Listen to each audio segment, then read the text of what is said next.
Welcome to Club and Country. Welcome to the AT&T MLS studios in Midtown Manhattan. The 2019 CONCACAF Gold Cup kicks off this week. And today we're talking U.S. men's national team with these guys. Calen Carr, Bobby Warshaw, Matt Doyle. And this is the first competitive match, guys, since October 2017. I'll say one word and you will know what that means. Cuva. So it's time to get back at it with a new head coach in Greg Berhalter. Doyle, I'll ask you, what's at stake this summer for the U.S.? Well, this is rock bottom, and it has been since Cuva. As you said, Wiebe, this is the first competitive game since then. It's time to start winning. It's time to start restoring faith, not just with the fan base, but with the players. Like, that is job number one. In a lot of ways, that's the only job right now. And Matt, it feels like if they don't start restoring faith, that there's reputations on the line. The reputation of the United States men's program as being one of the top ones in CONCACAF. The reputation of the players, and potentially the reputation of Greg Berhalter if he doesn't start turning the ship around. I'm going to take a look at the other side and look at the opportunity here. And yes, there will be pressure on the big stars, most notably Christian Pulisic. He wants to go into his move to Chelsea with a win and holding that trophy for the U.S. men's national team, but also the opportunity for new stars to emerge. I think for the casual U.S. soccer fan, they've been left outside a little bit right now, but this is a chance for them to maybe get to know some new stars, whether it's Jonathan Lewis maybe has a moment late in a final or something like that, to get new stars built into this U.S. men's national team. We talk about something to prove, but by the way, the U.S. did prove it in 2017. They are the defending champions of the CONCACAF Gold Cup. Knocked off Jamaica in that one. It's been a duality. Mexico or the U.S. in every single edition of this tournament, except for 2000, when Canada won it. You see it there. 09, runners-up. 2011, runners-up. And then you have the duality going back and forth. 13 they won against Panama. 15 they dropped out in the semifinals. A bad result for the U.S. in that one. Here is the group in 2019. The U.S. topped ranked according to FIFA rankings at 24. Panama, they made the World Cup over the U.S. 74th. Trinidad and Tobago and Guyana at 175. Those are the three teams the U.S. will have to get by. 16 teams in the Gold Cup. Top two from each group advance to the quarterfinals. Let's take a look at this schedule for the U.S., and here you have it. Guyana on the 18th in Minnesota, the 22nd, Trinidad and Tobago in Cleveland, and then the 26th in Kansas City. What do we make of these teams? We'll start with Guyana. Well, Guyana is their first time playing in a major international tournament, so they'll be just sort of happy to be there in a lot of respects. But look, they're going to be big underdogs going into this one. In some ways, it might provide the U.S. team a little bit of a runway. You may see more of an experimental lineup. Some guys, maybe not necessarily the guys we're going to run with throughout from day one. And they will want that runway because it's Trinidad and Tobago. The Trinidad and Tobago coming up next. We've already heard Christian Pulisic say that game naturally has a little extra meaning. They want to make a statement. They want to show that they can win that game. They do, and it does have extra meaning. So should the game against Panama, because Panama has given the U.S. hell. In the Gold Cup, in World Cup qualifying over the past 15 years, they have really come up. But that golden generation for Panama, they kind of aged out. So it's kind of a reset button for them. But they have a lot of talent coming up. We saw it in CONCACAF Champions League when Omar Brownie tore up Toronto FC and Sporting Kansas City as well. You cannot sleep on this team. If the U.S. aren't cranking by the third group stage game in the Gold Cup, they're going to be in trouble. Not much margin for error here. You got to be the top two teams to move on to the quarterfinals. Of course, we will be with you every step along the way for the U.S. men's national team. Pre-game and post-game shows before and after every single match in the 2019 Gold Cup. Join us on Club and Country, MLSsoccer.com, the MLS app, Twitter, Facebook, and YouTube for those post-game shows, as well as your inbox, Doyle. You'll be delivering straight to us after every single game. Yeah, in true Gen X fashion, I still use email. If you want to sign up for my U.S. men's national team Gold Cup specific newsletter, it's going to hit the inbox every day after the game.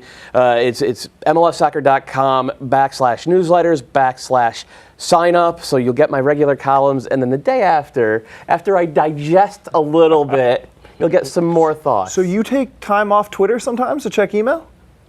You know what? It's a brave new world. It is surprising. And by that, I mean a brave old world. All right, let's take a look at the new world for the U.S. that pertains to the roster. Here you have the goalkeepers. It's going to be Zach Steffen, who's the number one, Calen. Yeah, Zach Steffen, unquestionably the number one. Big money move to Manchester City, and for good reason. I mean, he has been fantastic in net for the Columbus Crew over the last several years. Now making his transition to playing in Europe.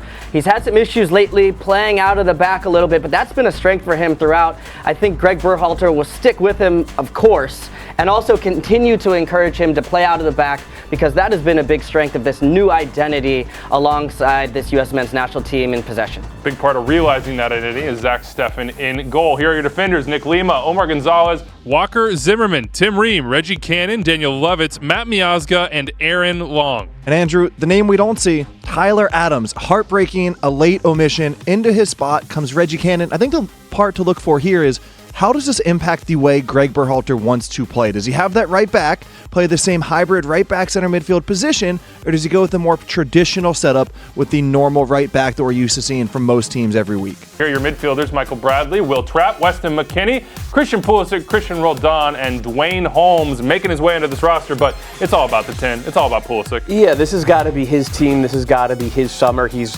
as Calen said, he made a big move to Chelsea, and he wants to get some momentum heading into that. Now, it appears in this tournament, he's going to be playing as a 10. He's going to be playing inside in the midfield in that 4-3-3 as opposed to on the wing, which is where he's primarily played for Borussia Dortmund and where he's likely to play for Chelsea.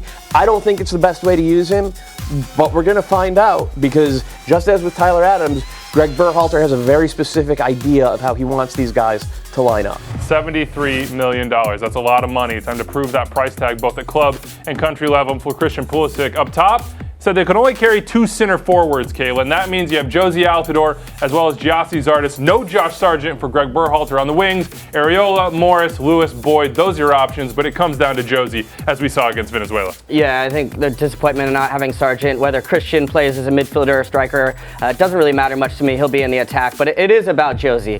Him coming back into the team, you saw his ability in that Venezuela match coming in, how he changed that team.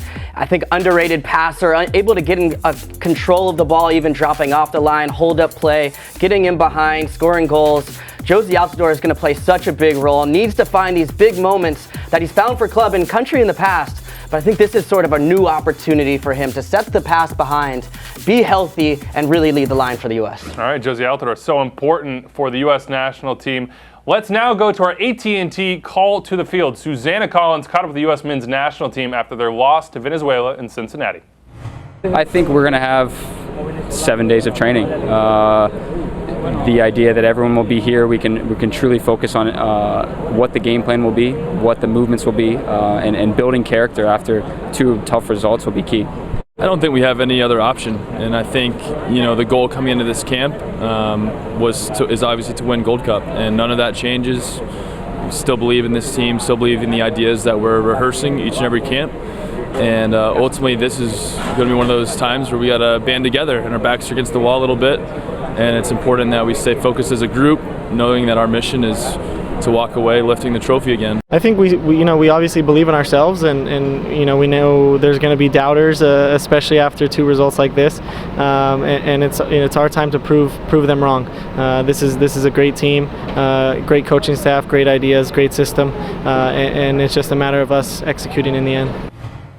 Time to prove the doubters wrong, says Paul Arriola. Bobby, I'll ask you this. What are the strengths of this team? Why can this team win the Gold Cup? Well, just to start macro, one of the strengths of this team is that when they have a chip on their shoulder, they usually play well, and it's infuriating in a lot of ways that they put themselves in this position to have the giant chip on their shoulder. But if you go back through the last decade, Michael Bradley, Josie Altidore, whoever is in goal, whenever their back's been against the wall, whenever you're totally ready to give up on them, they usually put in that performance and you say, oh yeah, I remember why this team inspired me, and I thought they were good in the first place, and it feels like we're in that position. They have the talent. That's another reason why they can win, right? Though they'd be the favorites in their group, no doubt about it. Most people thinking it's U.S. and Mexico, maybe with Canada on the other side. There's also the flip side. There are concerns, Doyle. Yeah. Why could this team flame out early? Exactly what we saw against Jamaica and Venezuela. They don't get pressure to the ball in central midfield, which means they're very easy to play against. You could build a rhythm against the U.S. You could pull them apart. You could put the center backs and really the fullbacks into positions where they have to make individual plays, and they really haven't been making them. And if that happens, then the U.S., they're in trouble. And it doesn't matter how much talent that this team has on paper, which is a lot, which is probably the most in CONCACAF, given that Mexico are missing so many players. But if it doesn't work together as a cohesive whole, your talent doesn't matter. You're going to lose. They have to get pressure to the ball in central midfield. If there's a lesson of the last 18 months for the U.S. men's national team, or really the last week, is that you can't take any game for granted. The Jamaica was a perfect example of that as well. So I think that will be an opportunity for a learning moment or a teaching moment. I'm sure they'll be reminded of that. But I think the positive is that they haven't had all their pieces together with Greg Berhalter yet. We have yet to see these top 5 players for me, as far as Christian Pulisic, Tyler Adams, Weston McKennie, Michael Bradley. I mean, this group right here has not been together fully yet in this new system. Josie Altidore came on late. So if that group can get together and actually build a little bit of a rhythm and understanding in this system, I think we could see. But that just tells you how tenuous it is for the U.S. right now. I think we can all see a path where this team plays great soccer and wins the whole thing. But it feels like almost like a house of cards where if one guy goes, then the whole thing might fall down. All right, consult your crystal balls. It's prediction time. Doyle, start us off. What's going to happen? I pick Canada to win every single Gold Cup, and I believe in my Maple Leafs. I think Canada's going to win. I think the U.S. will play good soccer, but this group's not ready yet. There still needs to be some maturing from the younger guys, and we need to see guys from the U20s and U23s keep playing good ball for their clubs and push into the full national team. We're caught in between generations right now. I have no problem keeping the bar high for this U.S. men's team, and I would say that the expectation for them should be to win the whole thing, to be champions of Gold Cup.